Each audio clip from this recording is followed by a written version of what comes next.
ரஹ்மான், இந்த போராட்டமானது நாளுக்கு நாள் வலுப்பெற்று வரக்கூடிய ஒரு நிகழ்வை நம்மளால் பார்க்க முடிகிறது.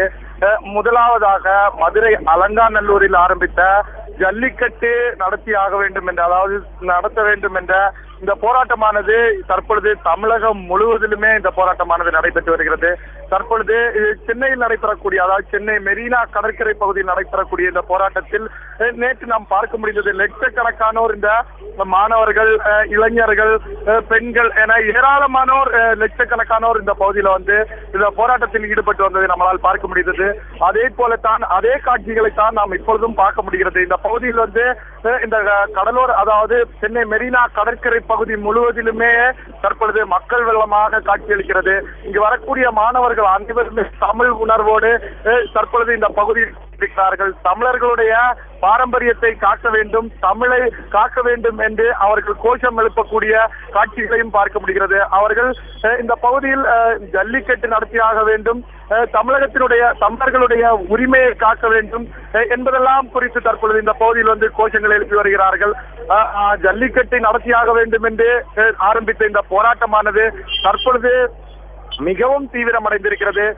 இதை மத்திய மாநில அரசுகள் ஸ்தம்பிக்கும் அளவுக்கு இந்த போராட்டமானது அறவழியில் நடந்து கொண்டிருக்கிறது. அது நாம் குறிப்பாக பார்க்க வேண்டும். இது எந்தவித அசம்பாவித சம்பவங்களும் இன்றி இந்த மாணவர்கள், இந்த இளைஞர்களுடைய போராட்டமானது தொடர்ந்து நடைபெற்று வரக்கூடிய இந்த மாணவர்கள் அவர்கள் பீட்டா அமைப்புக்கு எதிராக கோஷங்களை எழுப்புகிறார்கள், மத்திய அரசுக்கு எதிராக கோஷங்களை எழுப்புகிறார்கள்.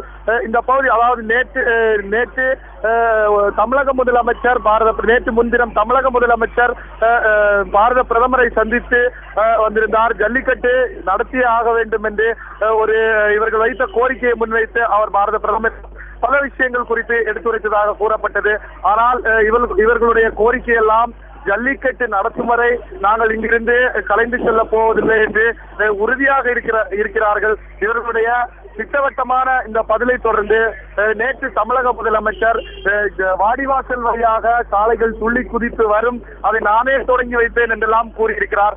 இருந்தும் எங்களுக்கு ஜல்லிக்கட்டு நடத்தி ஜல்லிக்கட்டு காலை வெளியே வாடிவாசலில் இருந்து வாடிவாசல் வழியாக காலை வெளியே வரும் வரை எங்களுடைய அறப்போராட்டமானது தொடர்ந்து நடைபெறும் என்று அவர்கள் இந்த பகுதியில் கூடியிருக்கிறார்கள்.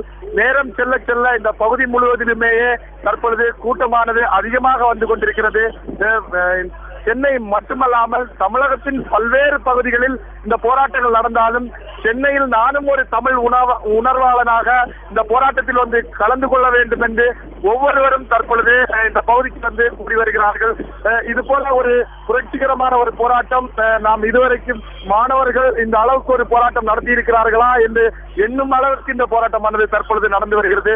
இந்த போராட்டத்தில் இந்த பெண்கள் எல்லாம் அதிக அளவில், அதாவது மாணவர்கள், பள்ளி மாணவர்கள், கல்லூரி மாணவர்கள், வீட்டில் இருக்கக்கூடிய பெண்கள் என ஏராளமானவர் இங்கு போராட்டம் நடத்துபவர்களுக்கு ஆதரவு தெரிவித்து அவர்களும் கையில், அதாவது ஜல்லிக்கட்டு நடத்தியே ஆக வேண்டும் என்று பதாகை எல்லாம் எடுத்து வரக்கூடிய காட்சிகளை பார்க்க முடிகிறது. அவர்கள் வீட்டிலிருந்து குடும்பமாக அந்த பகுதியில் இருந்து பேரணியாக, அதாவது சாலையிலே நடந்து இந்த போராட்டத்தில் கலந்து கொள்கிறார்கள். இந்த போராட்டத்தினால் எந்தவித அசம்பாவிதங்களும் நடந்துவிடக் கூடாது என்பதற்காக இந்த இளைஞர்களே தானாக முன்வந்து சாலையில் போகக்கூடிய போக்குவரத்து நெரிசல்கள் எல்லாம் அவர்களாகவே சரி செய்து வருகிறார்கள். எந்தவித அசம்பாவிதங்களும் நடந்துவிடக் கூடாது என்று ஒலிபெருக்கி மூலமாக அவர்களே இதெல்லாம், இந்த மாதிரியான விஷயங்கள் எல்லாம் குறித்து பேசி வருகிறார்கள். ஆனால் இந்த போராட்டத்தை நாளுக்கு நாள் இந்த போராட்டமானது, இங்கு கூடக்கூடிய மக்கள் வெள்ளமானது அதிக அளவில் காணப்படுகிறது. ஒட்டுமொத்தமாக இந்திய அரசு திரும்பி பார்க்கும் அளவிற்கு சென்னை, அதாவது தமிழகம் முழுவதிலும், குறிப்பாக சென்னையில் லட்சக்கணக்கான மாணவர்கள், இளைஞர்கள், பெண்கள் என அனைவருமே திரண்டு நடத்தக்கூடிய இந்த போராட்டம் தொடர்ந்து இந்த பகுதியில் நடைபெற்று வருகிறது. இன்று மாலை தமிழக ஆளுநர், பொறுப்பு ஆளுநர் சென்னை வர இருப்பதாக ஒரு தகவல் வெளியாயிருக்கிறது. அந்த தகவல் அடுத்து விரைவாக அந்த சட்டத்தை கொண்டு வருவதற்கு, சட்டத்தை இயற்றுவதற்கு அவர் ஒப்புதல் அளிப்பார் என்று எதிர்பார்க்கப்படுகிறது.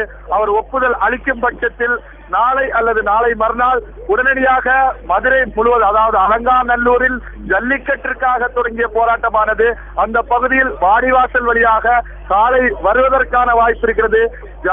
விளையாட்டு, அதாவது ஜல்லிக்கட்டு காளைகளை அடக்கக்கூடிய வீரர்கள் தற்பொழுது தங்களை தயார்படுத்தி வந்தாலும் இந்த விஷயங்கள், அதாவது இங்கு அரசு எடுக்கக்கூடிய நடவடிக்கைகள், தற்பொழுது இருக்கக்கூடிய நடவடிக்கைகள் எல்லாம் அவர்களுக்கு ஒரு விதத்தில் அவர்களுக்கு மகிழ்ச்சியை கொடுத்திருந்தாலும் இந்த நடவடிக்கைகள் எல்லாம் எங்களுடைய இந்த அற போராட்டத்திற்கு கிடைத்த வெற்றியாக அவர்கள் பார்க்கிறார்கள். முழுமையான வெற்றியை நாங்கள் ஜல்லிக்கட்டு நடத்தும் பொழுது எங்களுடைய வெற்றியாக கருதி நாங்கள் அந்த ஜல்லிக்கட்டை மிக எழுச்சியாக நடத்துவோம் என்று இங்கு இருக்கக்கூடிய மாணவர்கள் தெரிவித்திருக்கிறார்கள். ஆனால் எங்களுக்கு உறுதியான தகவல், இன்னும் உறுதிப்படுத்தும்படியான தகவல் இன்னும் வரவில்லை. நடத்துவோம் என்று உறுதி கூறியிருக்கிறார்கள். இது போன்று பலர் கூறியிருந்தாலும் இது மாதிரியான விஷயங்கள் இதுவரைக்கும், அதாவது ஜல்லிக்கட்டு இதுவரைக்கும் நடத்தவில்லை. 3 ஆண்டுகளாக, கடந்த 2 ஆண்டுகளாக தடைபெற்றது. அது தொடர்ச்சியாக இந்த ஆண்டும் தடைபெற்றிருக்கிறது.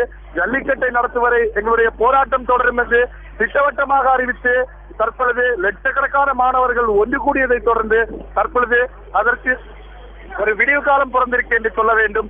இந்த மாணவர்களுடைய போராட்டத்தின் எதிரொலியாக தற்பொழுது இன்னும் சில தினங்களில், நாளை அல்லது நாளை மறுநாள் மதுரையில் வாடிவாசல் வழியாக காளைகள் துள்ளி குதித்து வரக்கூடிய ஒரு சூழல் தற்பொழுது உருவாகி இருக்கிறது. ரஹ்மான்.